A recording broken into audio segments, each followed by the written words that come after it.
I want you to close your eyes for just a second. Imagine waking up tomorrow morning, and for the first time in years, there's no fog. No grogginess. You swing your legs out of bed, and instead of that heavy, sluggish feeling, there's clarity. By mid-afternoon, when you'd normally be face down in your third coffee, desperately fighting the crash, you're still cruising. Steady. Focused. And here's the kicker, that gnawing, relentless hunger that used to feel like an itch you couldn't scratch? It's gone. Just gone. Now, I know why most people quit sugar. Lose a few pounds. Save your teeth. Maybe fit into those jeans from 5 years ago.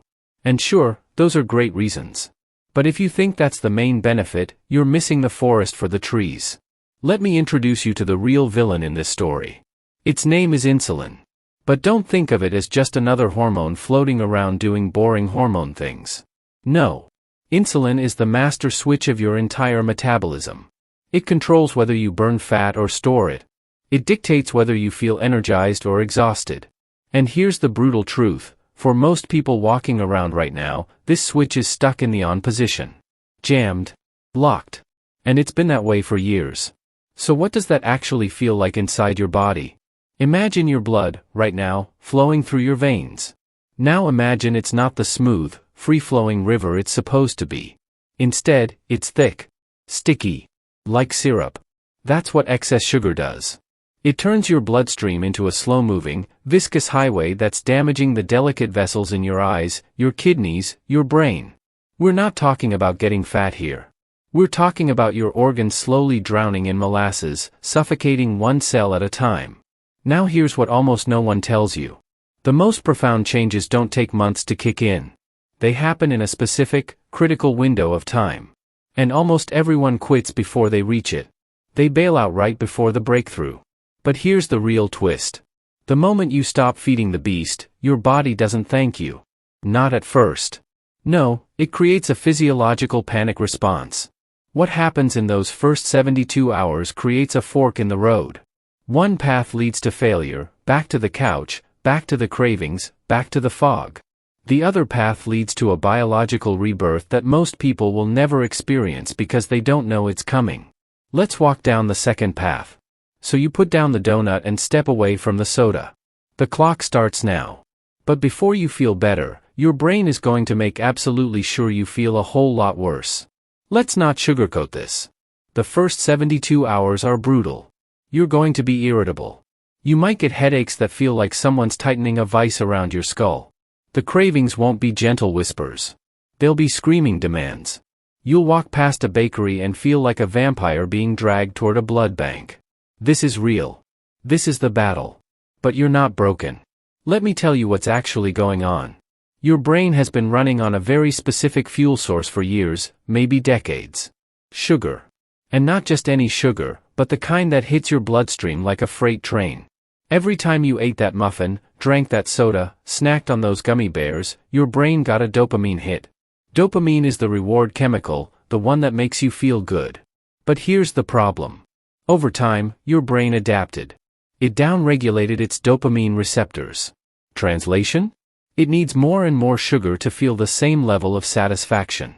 You've been locked in an escalating arms race with your own neurochemistry. Think of your brain like a spoiled toddler who's been given candy every single time it cried. For years. And now, suddenly, you've said no. That toddler isn't going to accept this gracefully. It's going to throw a tantrum.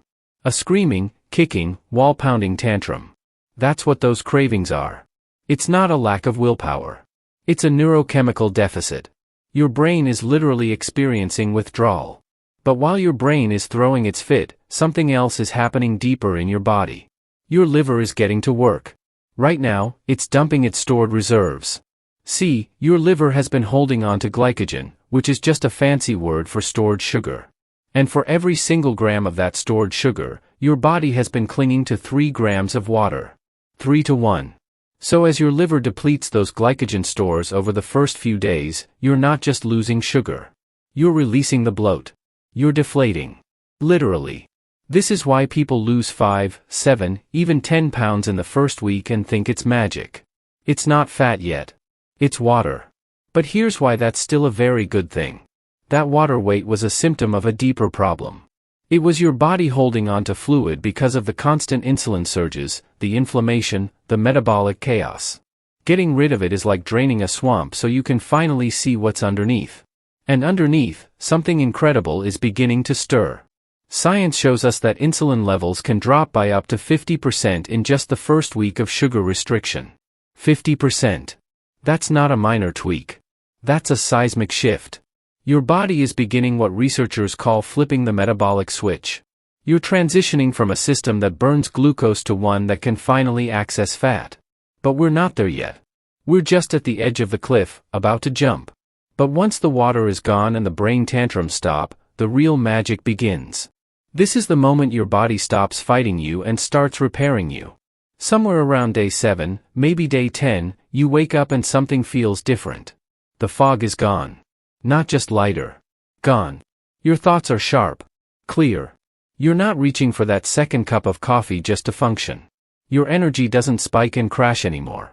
It's steady. Reliable. It's like someone replaced your flickering light bulb with a steady, bright LED. This is the aha moment. And it's happening because of one core biological process that most people have never even heard of. Insulin sensitivity. This is the heart of everything. Let me break this down with a metaphor you'll never forget. Imagine every single cell in your body has a door with a lock. Insulin is the key that opens that lock, allowing energy to flow inside and power the cell. It's a beautiful system when it works. But years of sugar abuse have turned that lock rusty. Jammed. Corroded. The key doesn't turn anymore. So what does your pancreas do? It panics. It starts screaming, making more keys, flooding your bloodstream with insulin, desperately trying to force those doors open. But it doesn't work. The locks are still jammed. This is insulin resistance. Your cells are starving in the middle of a flood of energy they can't access. Now here's what quitting sugar does. It's like applying biological WD-40 to every single one of those rusty locks. Slowly, day by day, the corrosion clears. The locks start to turn. The doors start to open. And suddenly, your pancreas can relax. It doesn't have to scream anymore. It can whisper. One key is enough. The system works again. This is insulin sensitivity. And once you have it back, everything changes. Because here's the thing most people don't realize. You cannot burn fat when insulin is high. It is biologically impossible. Insulin is like a padlock on your fat cells. When it's elevated, your body is in storage mode. But when insulin drops, that padlock opens. You finally have access to the freezer. You can finally use the stored food you've been carrying around for years. Now here's the paradox that blows people's minds. You're eating less energy, less calories, less sugar. And yet, you feel more energetic. How does that make sense? But here's why. For the first time in years, you finally have access to your own battery packs. Your body fat isn't just sitting there taking up space. It's fuel. High quality, slow burning, steady fuel. And now that your insulin is low, your cells can finally use it. So your waistline is shrinking and your energy is up. That's expected. But what's happening to the rest of your body is something most doctors rarely tell you about. Let's move beyond the scale for a minute. Because while you're watching the numbers drop, your body is quietly performing miracles you can't see. Let's start with your skin. You know that tired, sagging look some people get, even when they're not that old? There's a name for it. The sugar sag. Here's what's happening. Sugar molecules in your bloodstream love to latch onto proteins. It's called glycation, and when sugar binds to collagen, the protein that keeps your skin firm and elastic, it makes it brittle. Stiff. Imagine a rubber band that's been left in the sun for years. It cracks when you stretch it. That's what sugar does to your collagen. But when you quit, your skin gets a chance to rebuild. The glow comes back. The puffiness fades. People start asking if you've had work done. You haven't. You've just stopped destroying yourself from the inside out. Then there are your kidneys and your eyes. These organs are packed with tiny, delicate blood vessels. High insulin, high blood sugar, they're like a flood smashing against those fragile capillaries every single day. But when you quit sugar, the pressure drops. The fluid retention disappears. Those puffy ankles you thought were just part of getting older? Gone. And your vision, that slight blur you've been ignoring, it sharpens. People report being able to read without their glasses for the first time in years. Now, let's get specific. If you're a man, quitting sugar does something remarkable to your testosterone. Sugar, particularly fructose, has been shown to lower testosterone levels. It's like pouring cold water on a fire. But when you quit, when insulin drops, your hormonal axis stabilizes. Testosterone rebounds. You feel it in your energy, your mood, your libido. And if you're a woman, especially if you've been dealing with PCOS, this is a game changer. PCOS is driven, in large part, by insulin resistance. High insulin triggers the ovaries to produce more androgens, which wreaks havoc on your cycle, your skin, your fertility. But when you fix the insulin, the symptoms start to fade. Periods regulate. Acne clears. The fog lifts. But I know what you're thinking. Don't I need sugar for energy? Won't my brain starve? Isn't glucose essential? It's a fair question. So let me answer it with absolute clarity. There is a massive difference between dietary sugar, the stuff you eat, and blood glucose, the fuel your cells use. Your body needs glucose. That's true. Your brain runs on it. But here's the part they don't teach you in school. Your body can make all the glucose it needs. It's called gluconeogenesis. Your liver can convert protein and fat into glucose on demand. It's a built-in factory. You have an essential need for fats. You have an essential need for proteins. There is no such thing as an essential carbohydrate. Not one. You could live your entire life without eating a single gram of sugar or starch, and your body would be perfectly fine. Better than fine. Thriving. This isn't dangerous. This isn't extreme. This is our evolutionary default state. For hundreds of thousands of years, our ancestors didn't have grocery stores. They didn't have bread. They didn't have candy bars. They had meat. They had fat. They had occasional bursts of seasonal fruit. And they were lean, strong, and sharp. The danger isn't in quitting. The danger is in continuing. By day 21, you haven't just lost weight. You've re-engineered your hormones. But the question remains, do you go back, or is this the new you? By the time you hit day 21, something profound has happened. This isn't a finish line. This is a graduation. The cravings that used to gnaw at you like a wild animal? They're gone. Not suppressed. Gone. And here's why. Your gut is home to trillions of bacteria. Some are your allies. But some are parasites. Sugar-feeding parasites. And when you were eating sugar every day, you were feeding them. They grew strong. They multiplied. And they sent signals to your brain demanding more. That's what a craving really is. It's not you. It's them. But guess what happens when you stop feeding them? They starve. They die off. And the beneficial bacteria, the ones that thrive on fiber and fat and protein, they move in and take over. You've completely renovated your internal ecosystem. You're not white-knuckling it anymore. You're not resisting temptation. The temptation doesn't exist. You are now the captain of the ship again. Now let me take you 10 years into the future. There are two versions of you standing there. Version A kept eating sugar. Kept riding the insulin roller coaster. By year 10, the inflammation is chronic. The insulin resistance has progressed. The weight crept back and brought friends. But it's not just the weight. The brain fog that used to come and go is now permanent. Memory is slipping.